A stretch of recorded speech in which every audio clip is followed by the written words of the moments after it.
Well, good day, everybody. Welcome to this 2023 Mazda MX-5 Miata.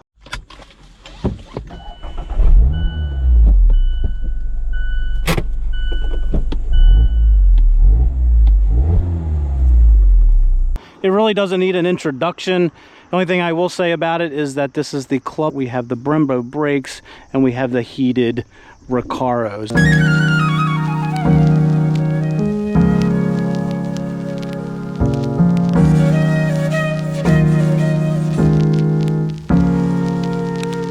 There's nothing I can say about this car regarding a review. It is definitely an icon, and I've been driving it a little bit today, and it is just an absolute blast. So it's a perfect day to go for a drive on some beautiful roads. So let's check what this is all about. We're not even going to put the top up. We do have a little wind deflector here. Again, I told you this does have the Recaros. It does have the Bose sound system, and this one right here is coming in at about $37,000.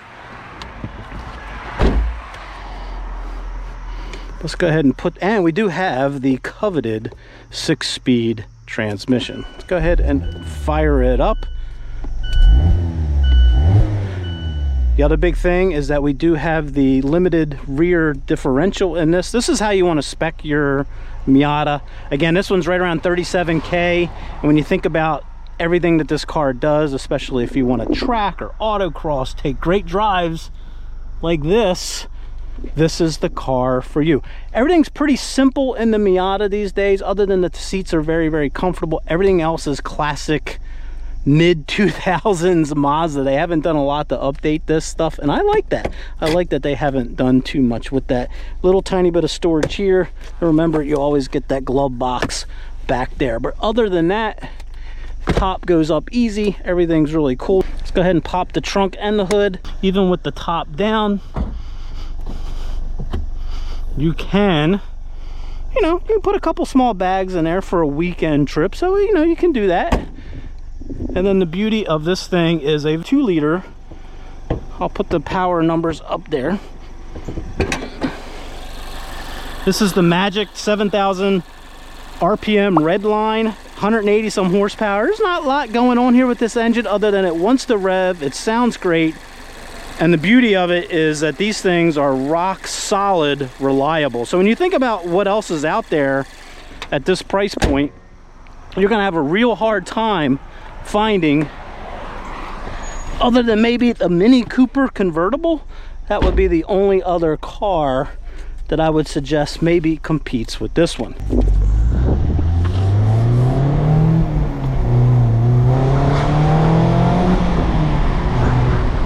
So if you've never driven a Miata, especially the newer ones with this incredible 6-speed transmission, it's definitely a bucket list thing to do. I can't recommend that you don't go out and drive one of these things because they're just that good. They're as good as everybody says they are. There's a couple things that make them really, really good. Number one, let's just start with the transmission. This is my favorite transmission. This is my favorite manual transmission ever.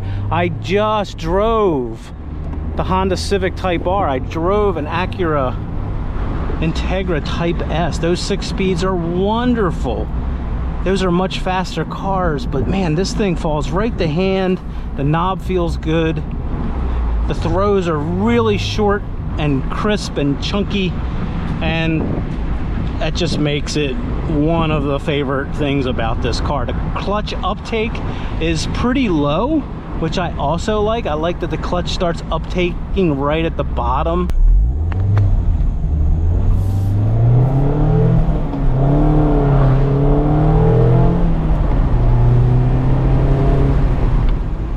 No, this thing's not a barn burner. It's not that fast, but boy, is it satisfying to row these gears and wind that engine out all the way up to 7,000 RPM if you want to. The other thing is, if you've never sat this far behind the front wheels, where this car turns in, it's just a completely different handling perspective, and you just kind of dial this thing in around the turn.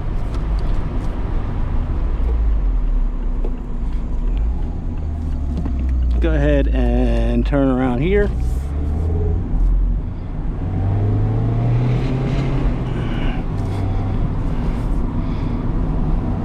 You don't have to drive this car super ridiculously fast. So this is one of these cars you can just have a great time in on your local roads.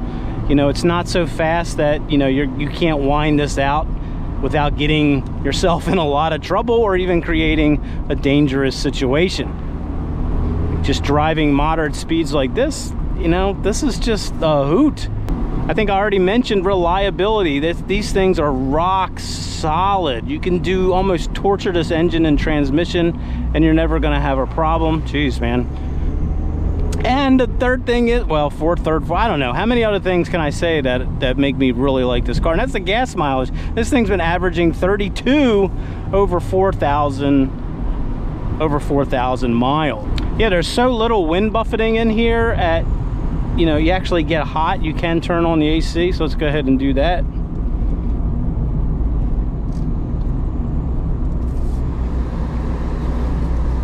Simple knobs here. There we go.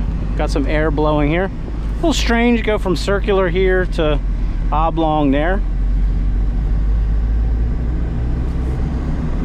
Now we're blowing some nice cold air. That feels good.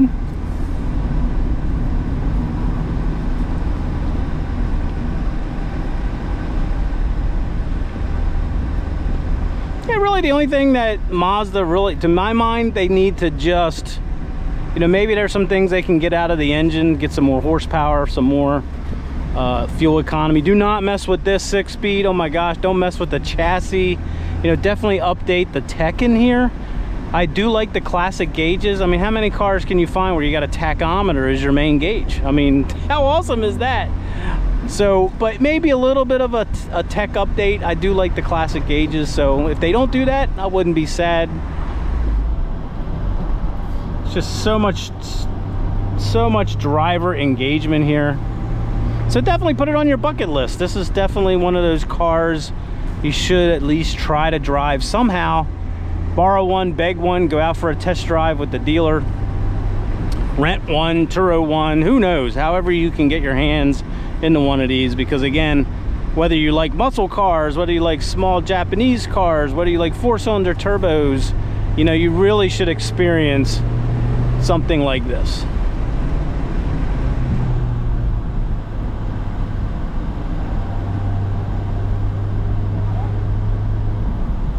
Let's go ahead and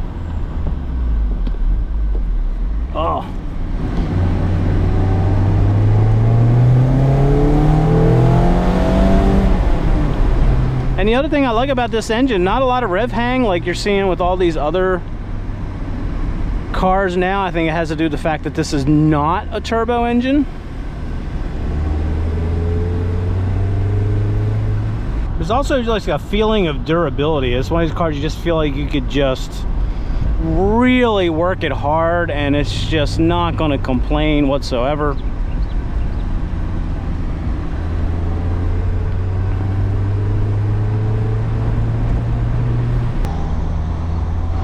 And we do have the seat heaters down here. Again, everything's really simple. The older system, not a touch. You still have to operate that with the wheel. But again, you're not buying this car for any of that. This is definitely automotive nirvana. This is what it's all about. Now, is this as fun as a Mini Cooper convertible? Oh man, it's a different kind of fun, but I would say definitely a more natural experience as far as that rear wheel drive. You know, this is just the classic setup. Now, the one advantage the Mini Cooper does have is that with its tiny back seat and generally better storage all around, it can actually serve as your daily driver. But its front wheel drive, it's turbocharged, and its manual is not nearly as good. So for driving purity, it's the Miata for the win. Where's Mazda gonna go with this? They just gotta keep making it. This is, you know, you guys gotta keep buying these, because they're that good. So thanks for coming along today on this quick drive in this classic icon of a convertible, this 23 Miata Club. If you are already a subscriber, super thanks. Please like this video if you are a subscriber. That helps us a lot. And if you're new here, this is your first video, check out all our stuff. We'd love to have you along for the long-term ride here at Beyond the Test Drive. So remember, to always have a great day, morning or evening, wherever you may be.